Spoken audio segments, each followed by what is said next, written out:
Okay, so today we're moving on with our absolute value lesson, and we are going to solve absolute value equations. Except today, the difference is we're going to have to isolate the absolute value prior to creating our positive and negative cases. So the biggest thing you need to know, the first thing you have to do is get the absolute value alone. If you don't get it alone, it's not going to be the right answer. So you want to get the absolute value alone first, and then you will create your cases. So you do that just like you solve for a variable. You move what's not connected to the absolute value sign, and then you move what is connected.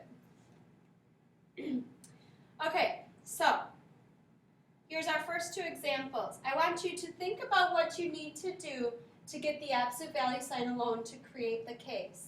So looking at this first one, I have the absolute value of 3x minus 4 plus 1 is 12. The absolute value sign is not by itself.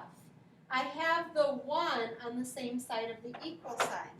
So in order to solve this case, I would need to move my 1. And then that gives me the absolute value of 3x minus 4 is equal to 11. Now my absolute value sign is alone. See, it's all by itself on the left-hand side or the right-hand side of the equation. And now you can make your case.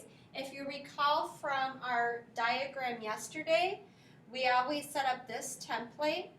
The absolute value is equal to positive, or the absolute value is equal to the negative number.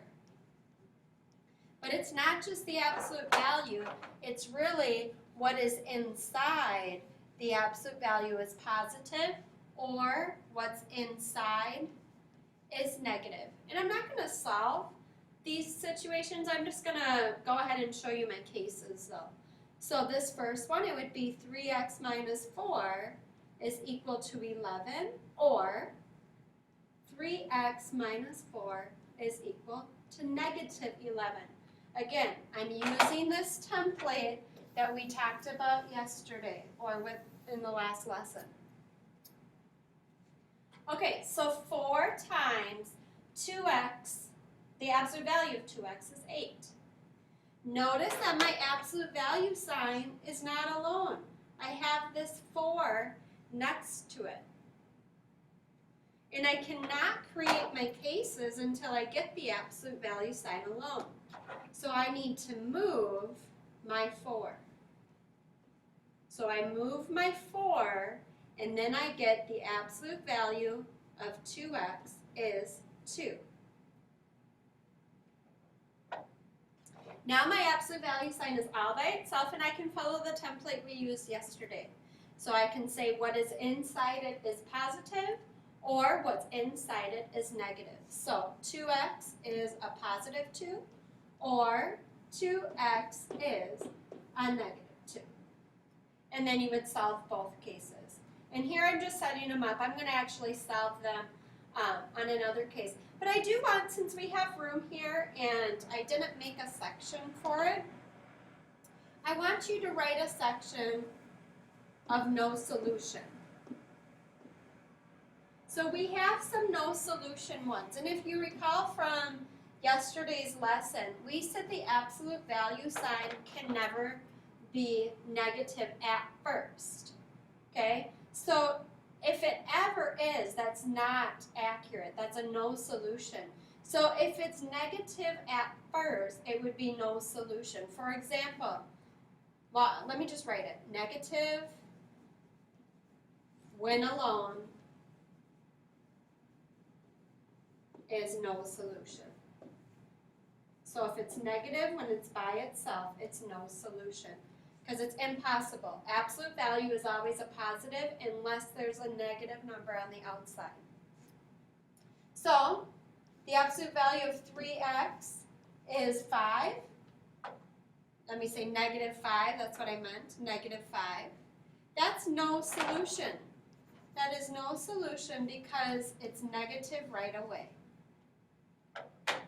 If I have negative 3 times the absolute value of 4x is equal to 12.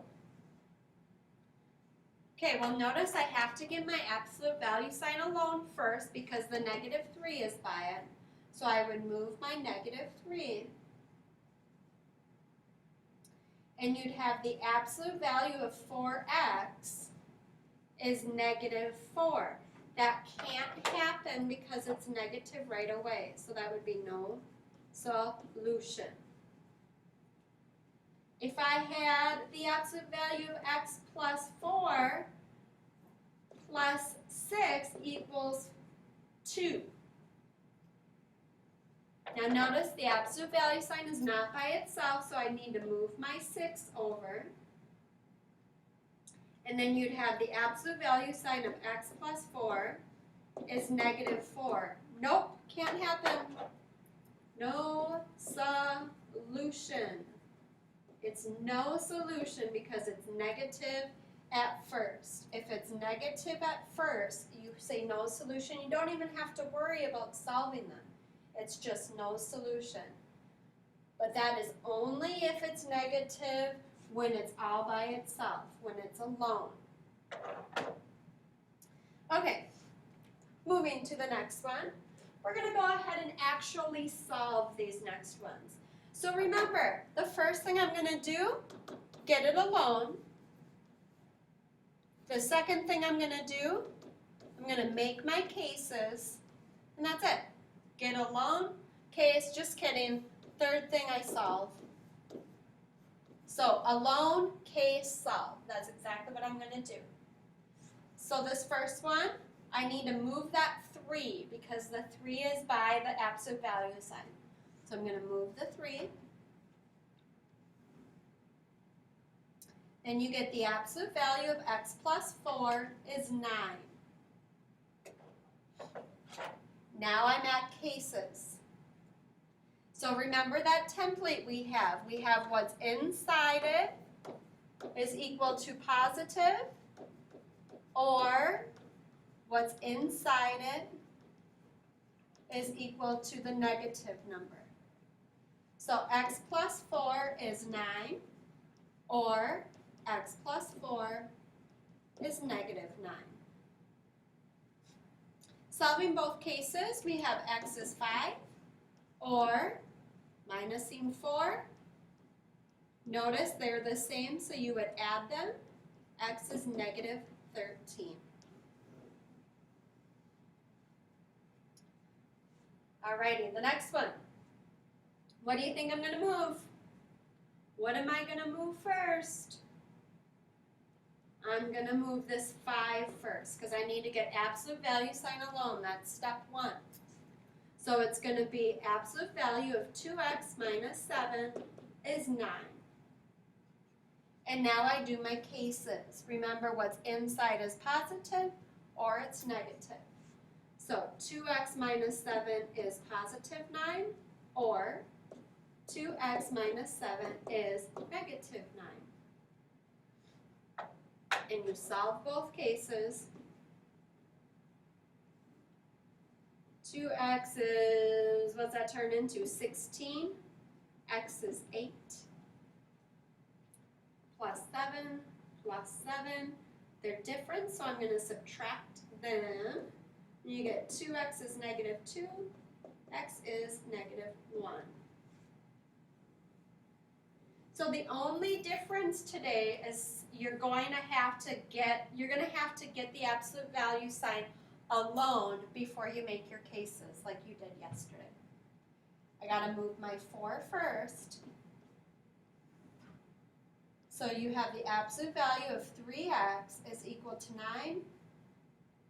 And now I can make those cases.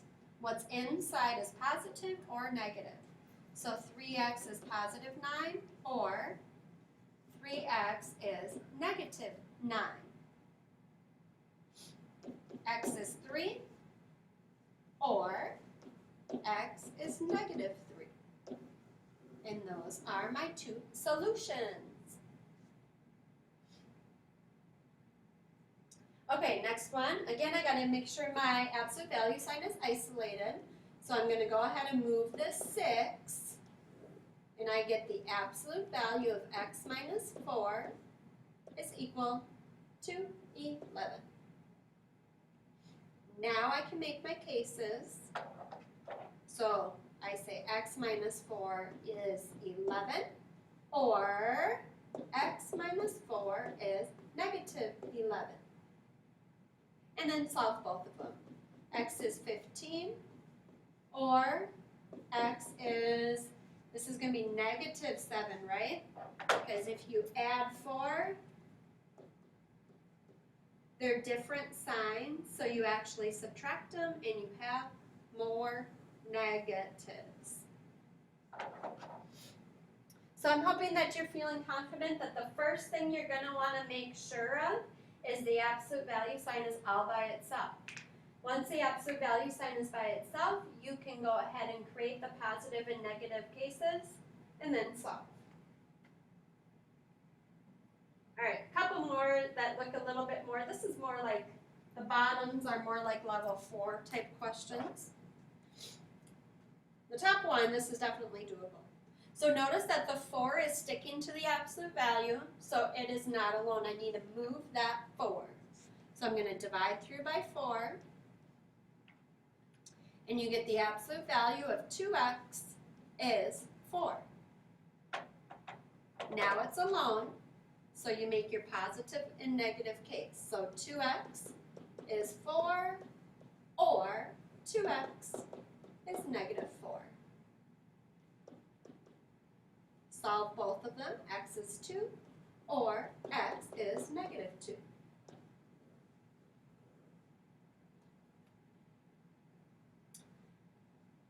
Okay, the next one. Looking at that, I have the absolute value of 2x minus 4 over 2 is 3. So I need to move that 2 that's on the denominator because my absolute value sign needs to be alone. So I'm going to times both sides by 2. It canceled that 2 out. And I get the absolute value of 2x minus 4 is 6.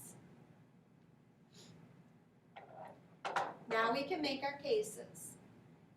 So 2x minus 4 is 6, or 2x minus 4 is negative 6.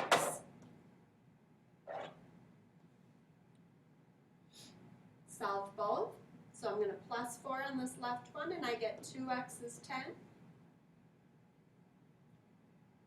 Divide by 2, x is 5.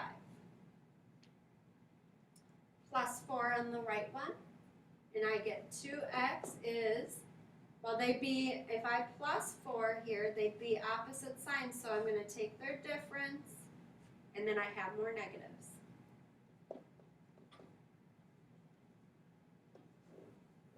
Okay, I'm showing you all of these that are proved to be actual solutions. I want you to make the next ones, the things you have to move, make them negative so we know what to do here. So you should make that 4 a negative and that 5 a negative. Okay, so the first thing I would do is get rid of that negative 4.